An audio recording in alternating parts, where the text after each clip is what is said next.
You've done the journaling, the affirmations, the research, and the healing. So, why are you still reactive and not being intentional? This is where a lot of my clients usually come to me. Self aware, spiritual, but still feeling exhausted or stuck. You're not broken. You can be connected to your higher self and still feel lost. Awareness does not equal integration.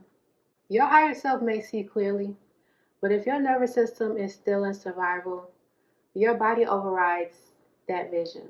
Let that breathe. So, the framework that I use with my clients is called higher self integration. It moves you from survival mode to creator mode.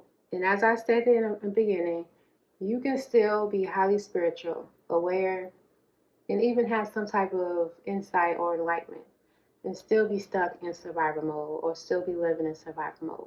Creator mode allows you to relax, adapt to any type of change, and trust yourself more on the inside versus you do externally.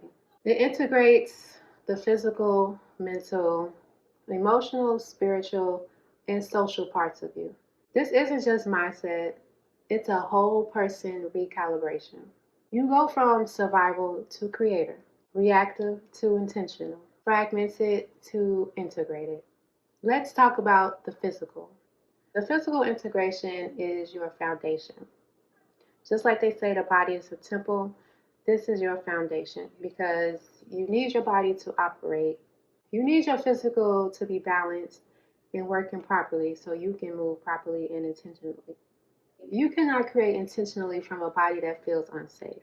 Chronic stress equals survival brain.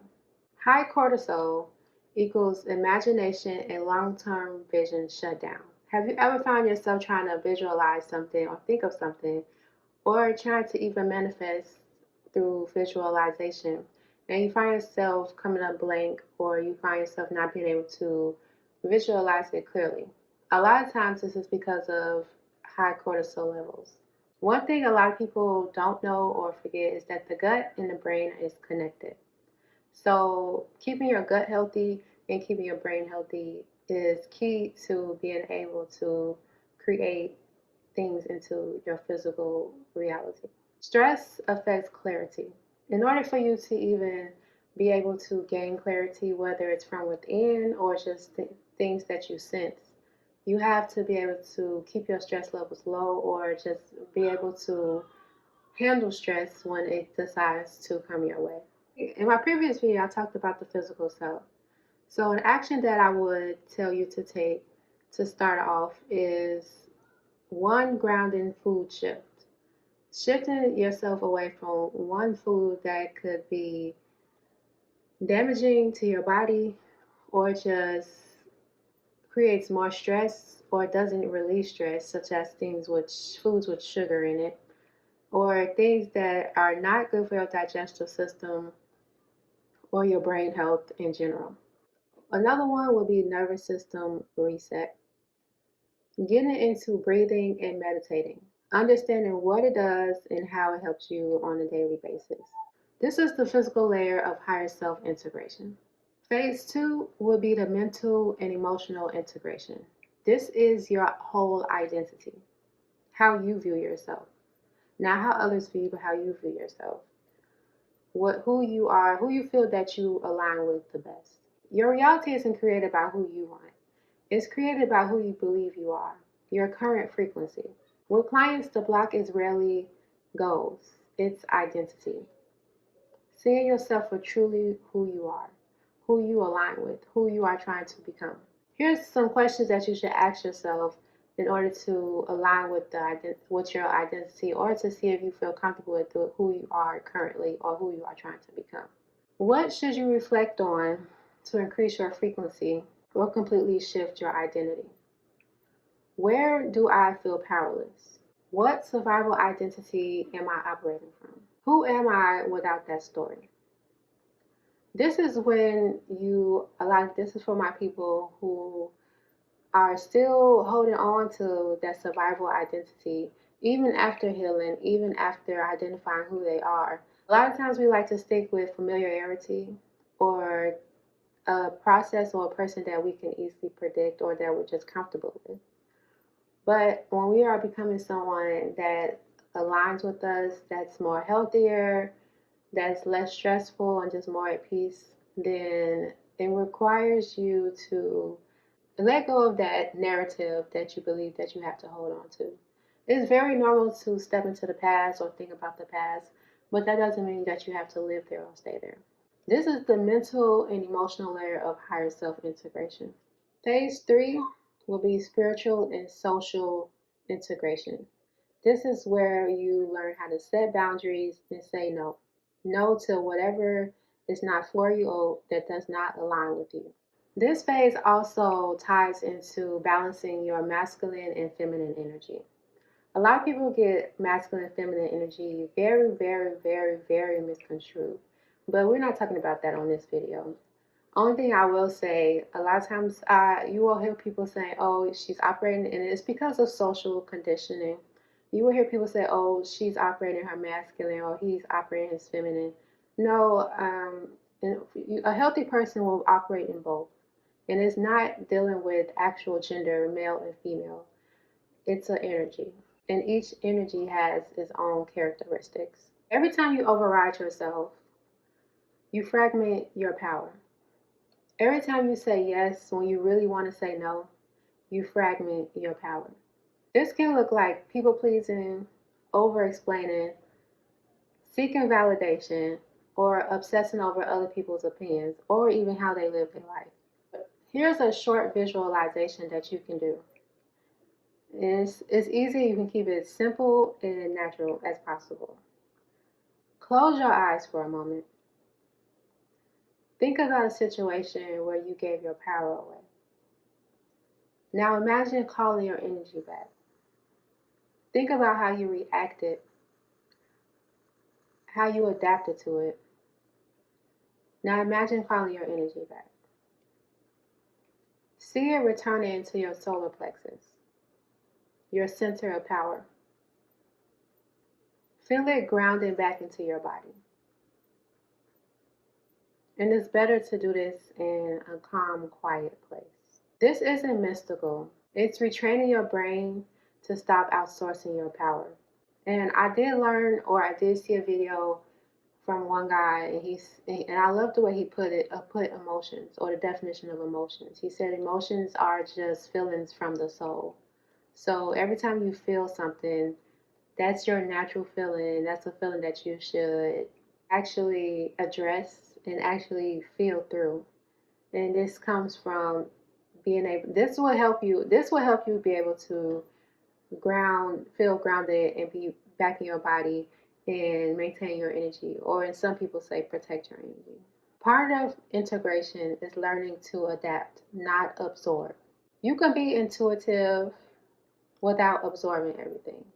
It's very, very possible. But as we stated in the other phases, it starts with knowing yourself, knowing your identity and who you align with, setting those boundaries, being able to say no,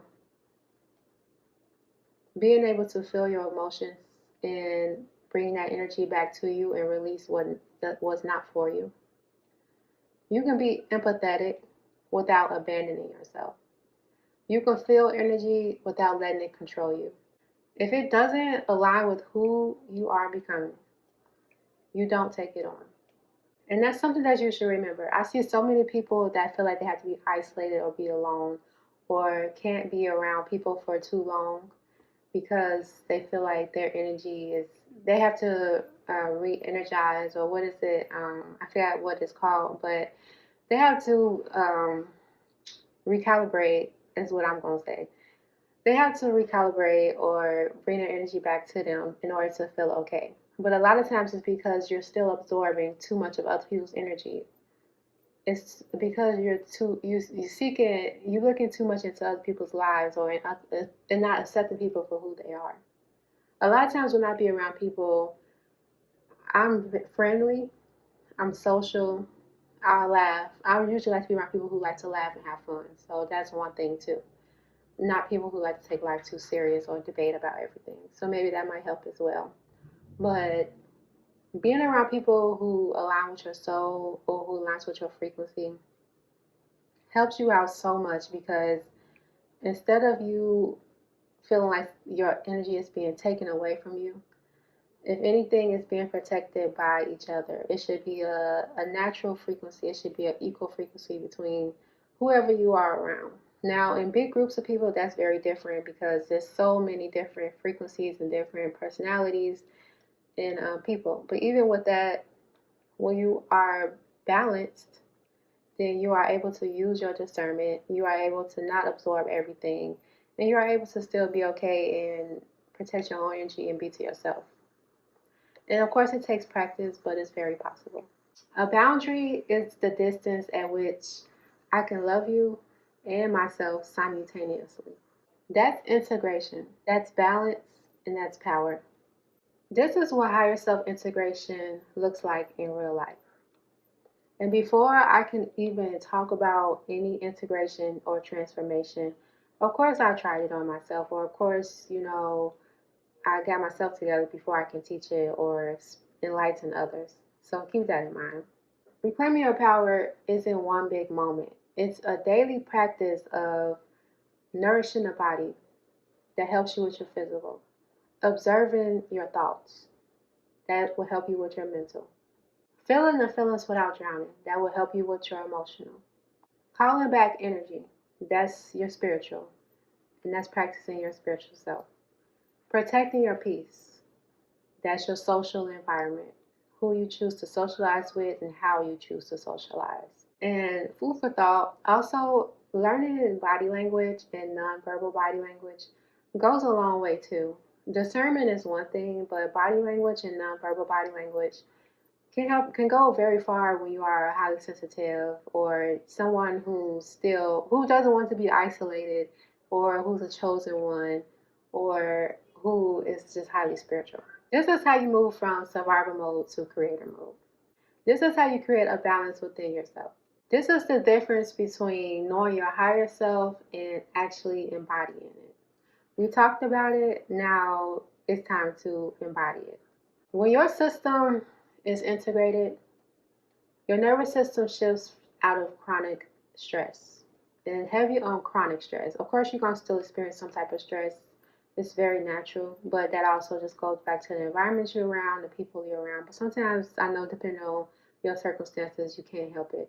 But when it comes to chronic stress, being integrated in balancing your nervous system or shifting your nervous system helps you out a whole lot. Your prefrontal cortex, the part of your brain responsible for clarity, decision making, and long term vision, comes back online. It's when you start to feel calm, focused, and intentional. Not because you forced it, but because your biology supports it. What are the benefits of integrating yourself or just really transforming yourself personally? You experience less emotional reactivity, clearer decisions, stronger boundaries without guilt, more creativity, a deeper sense of internal safety. That's higher self integration.